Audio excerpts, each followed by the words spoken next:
The next morning, they were gone, replaced by event parking arrows pointing down my access road. This wasn't just about a party anymore.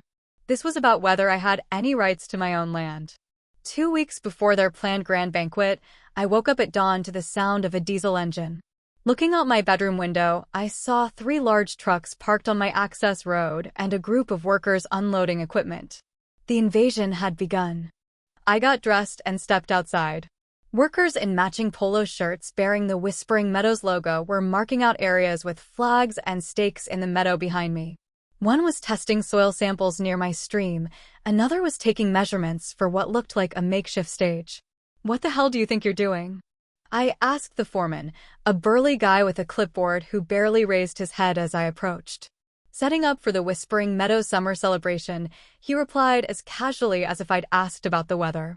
"We're marking out areas for tents, stages, and facilities. The restrooms go through there, and the VIP area will be near that water feature. This is private property." "You're all trespassing," I said, trying to keep my voice calm despite the anger rising inside me. He shrugged. "Look, I'm just going where the work order says. Talk to the woman in charge." He pointed to the edge of the property, where a black SUV had just stopped. It was Margaret. Dressed in white linen pants and a silk blouse, she was directing another group of workers who were dismantling what looked like a portable toilet.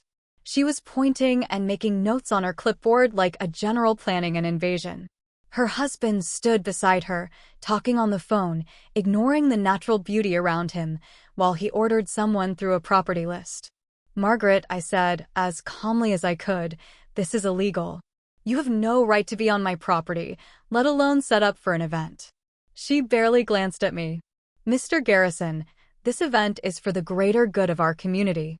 The county has granted us temporary use while your objection is being processed." She put quotation marks in the air around the word objection, as if my legal rights were just an annoyance that needed to be brushed aside. "That's not how the law works, and you know it." "That's how things work in the real world," she said with a dismissive wave. "This community needs a cultural boost, and this event will showcase the potential of this backward area. We're inviting a famous chef from Chicago, and the lieutenant governor will be in attendance. Progress will happen, Mr. Garrison, whether dinosaurs like you participate or not." Just then, I noticed a truck pull up with a large banner. Workers opened it, revealing authentic bison burgers, a taste of the Wild West, complete with a cartoon bison wearing a cowboy hat. They were planning to set it up across from my bison pasture. "You're planning to serve bison meat right in front of my cattle?" I couldn't believe the cruelty and insensitivity. Margaret finally turned to face me, her patience clearly running out. "They're just animals, Mr. Garrison. They don't know the difference, and frankly, neither do most of the people here. Without our guidance, when was the last time this land contributed anything to the cultural fabric of the area?" I pulled out my phone. "I'm calling the sheriff." "This ends now." "Go ahead," she said with a smirk. "Sheriff Collins and his wife have VIP tickets to our event. I'm sure he will take your concerns very seriously. His re-election campaign received a significant donation from our community fund last month. When I contacted the sheriff's office, I was told that they could not intervene in a civil matter without clear evidence of trespassing. Apparently, my word was not enough to counter the HOA's claims of temporary county approval. The deputy suggested that I file another complaint with the county. The roundabout way was designed to stall for time until their event. Later that day, I overheard 2 workers discussing how the HOA had been telling people that I was mentally unstable and opposed to community values, painting me as some kind of antisocial outcast who was standing in the way of progress. According to them, I was just a crazy old man talking to his bison and refusing to accept the changing times. As I walked back to my house, I noticed that they had moved the east fence my property line to within 10 feet. They were actually redrawing my property line while officials looked the other way. Something had to be done. That evening, I sat on the porch with Jim Reynolds, my ranch manager, who has worked with me for 15 years. A Vietnam veteran with a calm demeanor and unwavering loyalty. Jim understands what it means to stand your ground. We watched the sunset over my land, now dotted with stakes, flags, and even a few portable toilets they've installed. We could leave for the weekend, Jim suggests, sipping his beer. Let them have their party, then sue them for everything they've got. My cousin's a good lawyer in Kansas City. I shake my head. If we leave, we're surrendering. Next up, they'll be having yoga and wine tastings here. This isn't just about a party. This is about my right to my own property. This is about 30 years of building something meaningful. Jim nods slowly. So what's the plan, boss? I'll go with you, whatever you decide. Just say the word. We stayed up late at night examining the layout of my property by lantern light. I knew every inch of it, the small elevation changes, the natural paths, and most importantly, the movable fencing system I used to move my bison through different grazing areas. We had developed a system over the years that allowed me to create corridors and paths to move my herd without stressing them. We need to be smart about this, I told Jim. No one is getting hurt, no people, no animals. But they need to understand that actions have consequences. I'm not going to be bullied off the land I've poured my life into. We walked around the property by moonlight, identifying strategic spots where we could create paths with our fencing system. We were careful to clear away anything that might pose a hazard if people needed to move quickly. This wasn't about revenge, it was about holding my ground. If we adjust the east side here, Jim said, pointing to a gentle slope and opening the connecting gate near the stream, we'll create a natural path right to their main staging area, and Thunder always leads the herd down that path when we open it. I added, seeing the plan taking shape. It's his favorite grazing spot. Around midnight, there was a knock on my door.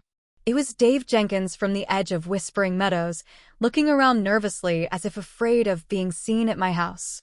Frank, I think you should know that they're expecting over 300 people on Saturday. Margaret invited the county commissioner, several state representatives, and even a reporter from a regional lifestyle magazine. She called it her signature accomplishment as HOA president and a model for community outreach initiatives. Thanks for the tip, Dave. There's more, he said, lowering his voice. They've hired security, off-duty bouncers from the downtown nightclub. They're supposed to handle you if you cause any trouble. And Margaret has told everyone that you're dangerous and unpredictable. She's hoping you'll do something that gives them grounds to file a restraining order against you while you're on her property during the event. Dave handed me a printed copy of the event schedule. They're planning on serving bison burgers at exactly 12:30, right after Margaret's welcoming speech. It's being built as the highlight of the event. After Dave left, I stepped outside to check on my herd of bison. Thunder, impressive as ever, approached the fence as I approached. The moonlight cast a silvery light over his massive form.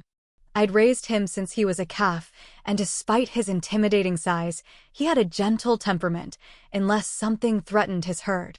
We had a connection that city folk like Margaret would never understand. Just follow your instincts tomorrow, old friend, I said softly, handing him an apple from my pocket. Nothing fancy, just be yourself. As I walked back into the house, I realized something important. I wasn't just defending my property rights. I was standing up for a way of life that was disappearing across America, swallowed up by developments and HOAs that tried to sanitize and standardize everything they touched. If I gave in now, I would be disappointing more than just myself. Saturday morning dawned bright and warm, perfect weather for an outdoor event. I woke before dawn to make final adjustments to our plans. Jim arrived early, and we ate breakfast in silence, both of us understanding the gravity of the day ahead. By 9 a.m., the first luxury SUVs and European sports cars began to arrive, parking along my driveway. Men in pastel shorts and women in designer sundresses began strolling through my pasture like they owned it. I noticed a few of them stopping to take selfies with my bison herd in the background, completely oblivious to the irony of what was on the lunch menu. White uniformed waiters bustled around the elegant tables, a string quartet set up near the natural spring that was the centerpiece of my property. Huge barbecue grills were burning, sending the scent of charcoal into the air. A bison burger station was being assembled, complete with gourmet toppings and a carved board where a chef in a tall white hat was preparing to demonstrate his cutting technique. Near the spring, I spotted two burly men in tight black polo shirts with earpieces, the security team Margaret had hired. They watched me carefully as I moved around my own property, speaking into their wrist microphones whenever I changed positions. From my porch, I saw Margaret presiding near the makeshift stage they had set up. She wore a wide-brimmed hat and a floral dress that probably cost more than my monthly expenses. A banner behind her read, "Whispering Meadows Summer Celebration, Raising Community Standards." Her husband stood nearby, chatting with men in blazers and loafers, including the county commissioner. At exactly 11 a.m., Margaret stepped up to the podium and tapped the microphone. The crowd of about 250, all dressed as if they were attending the Kentucky Derby, fell silent. "Welcome, friends and neighbors, to our first annual summer celebration," her voice echoed across my land. "Today, we celebrate the growth of our community and our shared vision for the future. This beautiful setting," she waved widely, "is our community's shared treasure." I caught Jim's eye across the meadow. He nodded briefly, then walked casually toward the east fence just as we had planned. "We are especially pleased to welcome Commissioner Davis and Representative Wilson, who helped us secure this site for today's festivities," Margaret continued, pointing to two uncomfortable-looking men in blazers. "And a special thank you to our generous sponsors who made this day possible." And that was it. I walked calmly through the crowd, people parting with curious glances, a few whispering as I passed. I recognized a few familiar faces from the town, people who had known me for years, but now averted their gaze, caught between Margaret's social pressures and their own sense of right and wrong. I reached the stage just as Margaret was describing the day's activities, emphasizing the authentic bison burger experience as the culinary highlight. "Excuse me," I said, my voice echoing across the suddenly silent crowd. "I'd like to say a few words." Margaret's smile turned strained. "Mr. Garrison, it's nice to have you join us. Perhaps you'd like to say hello?" I faced the crowd.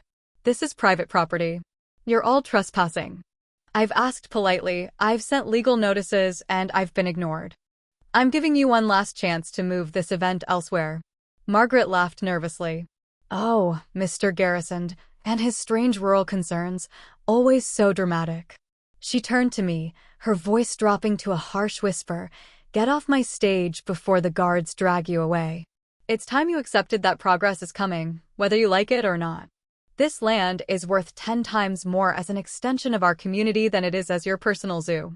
I noticed her guards moving toward the stage, hands on their belts, where I suspected they carried tasers or pepper spray. I nodded slowly, then turned and walked away. As I passed Jim, who was standing by the east fence, I gave him the signal we had agreed upon. "Time to go," was all I said. Jim casually walked to the far east pasture and opened a particular section of portable fencing. He then strolled to the west edge and did the same. To anyone watching, it looked like routine farm work.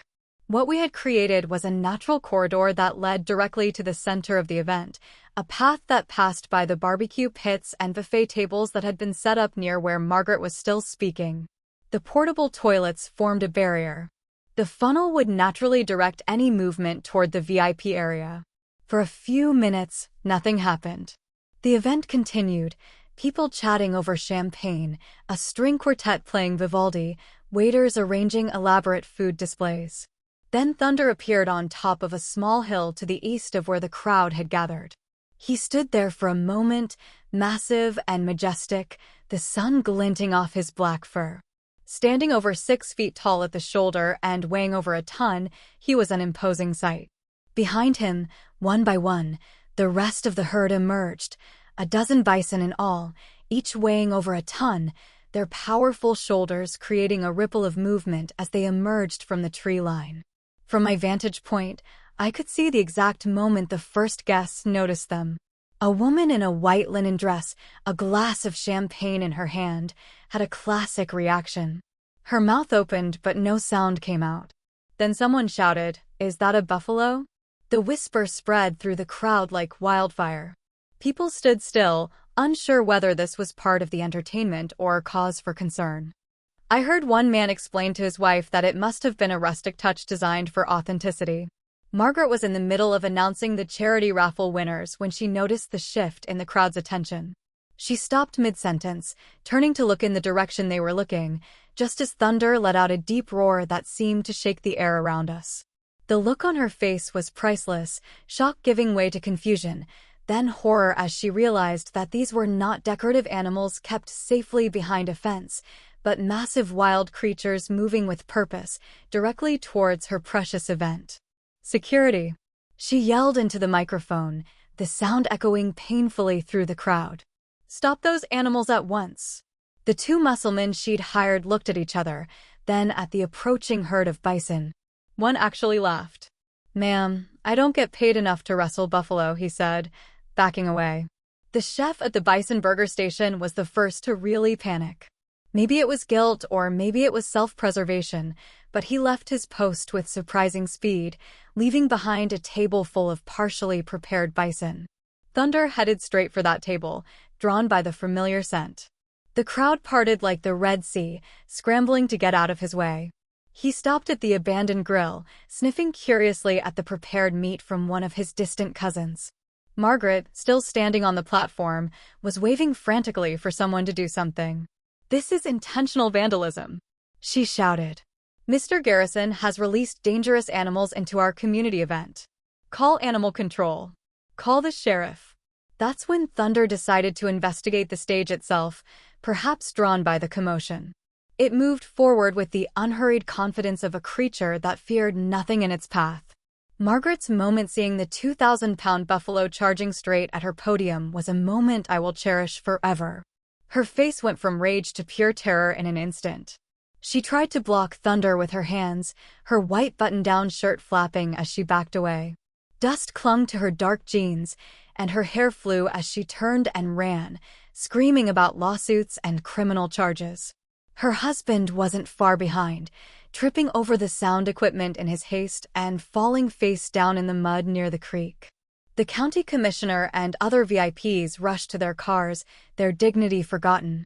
Meanwhile, the rest of the herd had discovered the buffet tables with exquisite precision that belied their massive size, sampling the gourmet fare, trampling over the fine china and crystal glasses, but clearly enjoying the organic salads and artisan breads that had been laid out for the guests. People scattered in all directions, abandoning their belongings in their haste to escape. Thunder, having lost interest in Margaret, was content to destroy the bison burger station, knock over the grill, and scatter the pretentious signs that advertised the authentic wild game experience. I watched from the safety of my porch, making no move to intervene. These animals are not wild or dangerous unless provoked, and right now, they were simply doing what buffalo do, exploring and foraging. That they were doing it amid abandoned Louis Vuitton handbags and expensive sunglasses was only poetic justice. From her position near the dirt road where she had tried to block Thunder, Margaret was now shouting into the phone.